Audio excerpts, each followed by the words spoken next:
two pepper plants sitting side by side in the same bed. Same packet of seed, started the same afternoon in the same tray, set out the same Saturday morning in May. And one of them stands better than a foot taller than the other, dark green and thick through the stem, already hanging with fruit, while its twin sits there small and pale with 3 sad leaves on it and nothing coming. A man walks past that and figures one got lucky and one got sick. It was neither. The strong one got fed something the weak one never did, and the whole of it cost me less than $1. I am Amos Byler. My people came over out of Switzerland and settled in this Holmes County ground a long while back, and we have grown peppers and tomatoes here every summer since. And I will tell you plain, the secret to a strong plant is not a jug of blue powder off the garden store shelf. It is a thing you can stir up in your own kitchen out of what is already sitting in the pantry, and you pour it on the ground, not on the plant. A neighbor of mine watched it work one summer, and he laughed and called it my magic elixir. I told him there is no magic in it at all, only old sense. But I will admit that when you see the two plants standing there side by side, it does look a good deal like magic. So today I mean to show you exactly how to make it, how to use it, and most of all why it works. So you are not just taking my word for a thing, but understanding it for yourself. Let me start with the one idea that turns this whole business around, because once you see it, you garden different for the rest of your life. You are not feeding the plant. You are feeding the ground, and the ground feeds the plant. That is the whole secret, and near everybody in this country has it backward. Folks think a fertilizer is food you hand straight over to the plant, like setting a plate down in front of a hungry child. So they buy a powder that dumps salt and nitrogen right down on the roots, and the plant gulps it and shoots up fast and green and weak, all leaf and no backbone, and the first hard week of August lays it flat. My grandfather would have shook his head at that. He taught me the ground is alive. There is a whole hidden world down there, little living things past any counting. And those are the ones that actually carry the food to the root. They unlock what is already sitting in your dirt and hand it up to the plant in a form it can drink. A tired, worn-out soil has too few of them left, and so a plant starves in ground that ought to be feeding it fine. You do not need to force-feed the plant. You need to wake up the living soil underneath it, and then the soil does the feeding the way the Lord set it up to do in the first place. So this tonic is not really plant food at all. It is food for the life in the soil. You feed them, they multiply, and they feed your pepper. That is the whole reason a few cups of this does what a whole bag of powder cannot. Now, the recipe. It makes a gallon, and you likely have most of it in the house this minute. 4 things. First, yeast. Plain baking yeast, the kind for bread. A sourdough starter works. Any live yeast works. About a tablespoon. The yeast is the heart of the whole thing, and I will tell you why directly. Second, molasses. About 2 tablespoons. If you have no molasses, plain sugar does the same job in the same amount, though molasses is better. For it carries minerals, the bare sugar does not. Third, if you have it, a cup of buttermilk.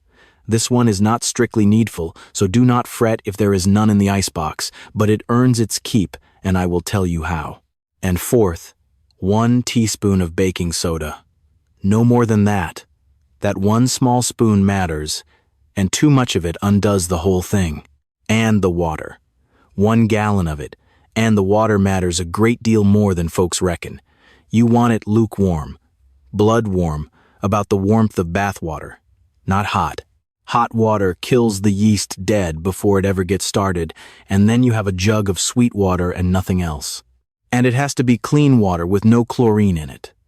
Chlorine is put in town water for the express purpose of killing little living things. That is its whole job in this world. And that is exactly opposite of what we are trying to do here. So this is where I catch the rain. Rainwater off the barn roof into a barrel, free and clean and with nothing in it to harm the very life we are trying to raise. The same water the good Lord sends down for nothing, while the world would sell it back to you in a jug at the store. If you have no rain caught, set your tap water out open overnight and the chlorine will lift right off on its own. Or use spring water for a small batch. Now here is the step everybody is too impatient for, and impatience is exactly why their batch fails. You wake the yeast up first. Take your warm water and stir the molasses or the sugar in until it is dissolved clean through. Then sprinkle the yeast across the top. Do not stir it in, just lay it on the surface so it can spread out and breathe. And then you wait. Give it a couple hours at the very least. But the first time you ever do this, leave it overnight. When you come back to it, you want to find a foam standing on top, a tan froth, like the head on a glass. That froth is the yeast come alive and feeding hard. If you see that foam, your tonic is alive, and it will work. If you come back and find nothing at all, your yeast was dead in the packet, and you start over. And better to learn that from a bucket in the kitchen than from a dead seedling out in the row. That overnight wait is the whole difference between a tonic that works and a jug of plain sweet water. Once it is foaming good, stir in your buttermilk if you are using it. And last of all, the 1 teaspoon of baking soda, and your gallon is made. Now let me tell you what each of the 4 is doing, plain, because you ought to understand it and not follow me blind. The yeast is the main worker. It is a living thing, and when it feeds on that sugar, it multiplies fast and it stirs the whole ground to life, waking up the good bacteria and the helpful fungus already down there and feeding them besides. It speeds the rotting of the old matter in your soil into food, and it unlocks the nutrients already sitting in your dirt that the plant could not reach on its own. That is the heart of the thing. The molasses is the food that keeps that life going, and because it carries iron and potash and a little magnesium and calcium of its own, it feeds longer and richer than plain sugar ever would. The buttermilk, if you used it, brings calcium, and calcium is the very thing a pepper or a tomato is always running short of. When a pepper goes black and sunken on the bottom end, that ugly rot, that is calcium it never got a hold of. The buttermilk helps head it off, and it strengthens the cell walls of the fruit besides. And the baking soda. That 1 small spoonful gently settles the sourness right at the soil surface and makes it a less friendly place for the molds and blights that plague a garden through a wet July. Every one of the 4 has a job.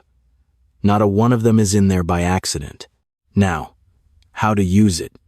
And here is where folks do real harm if they are careless, so listen close. First, never pour it on dry ground straight down at the stem.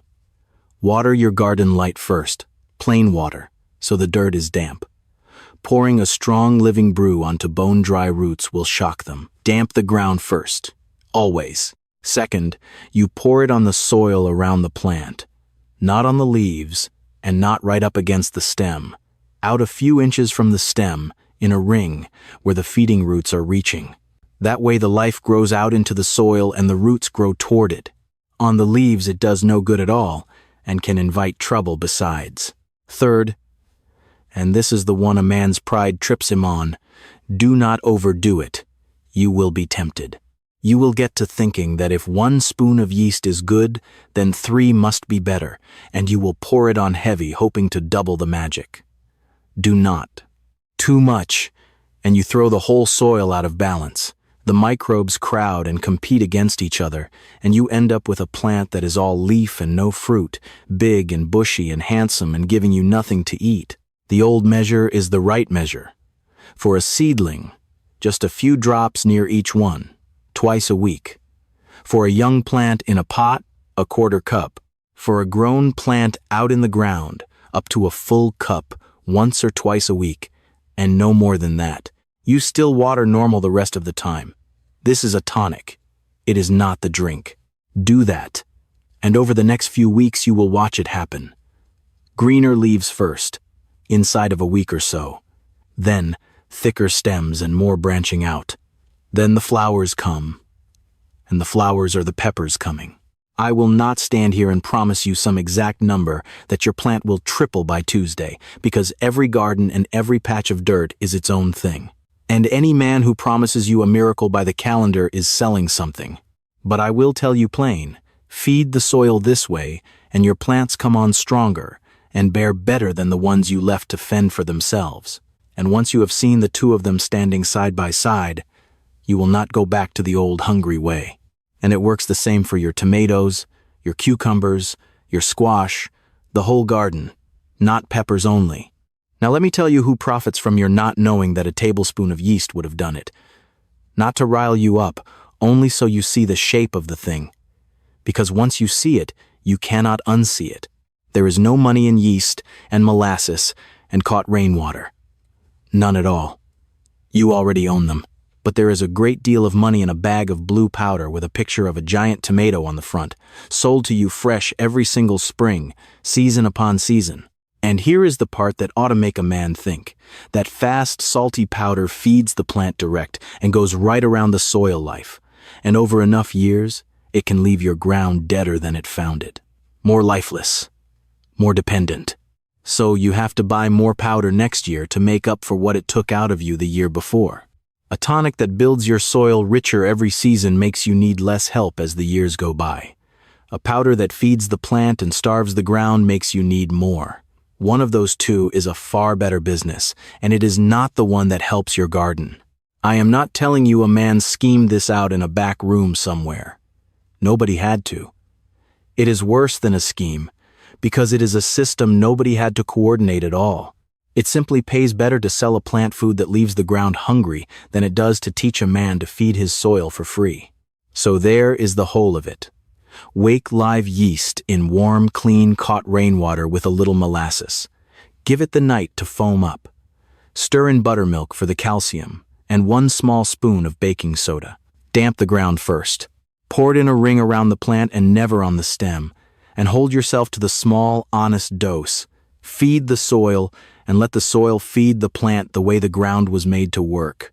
Now, I want to hear from you, and I ask it honest, for I learn the whole country from what you all write me. Tell me down below what you are growing this year, and whether you have ever once fed your soil instead of your plant before. And tell me your county and what your dirt is like, sand or clay or good black loam, because this tonic does the most good in the tiredest ground there is. I read everyone that comes in. Next time out here, I mean to show you how we make a compost that never stinks. For most folks, pile turns into a sour, slimy, reeking mess that draws flies from 3 counties, and the old people made sweet-smelling black earth out of those very same scraps, with one thing the modern pile is missing. That is where the life in this tonic ought to come from in the end anyway. Your own ground, made rich by your own hand. A garden is not a thing you force. It is a thing you feed, down low, where the life is, and then you stand back and let it do what it was made to do. My grandfather never bought a bag of plant food in his whole life, and his tomatoes were the envy of the township, because he understood the secret was never in the plant. It was always in the ground beneath it. The garden that feeds a family year upon year is the garden whose soil still remembers how to live. The people who built this country with their hands knew that, and I believe we are only now, slow and late, beginning to remember it.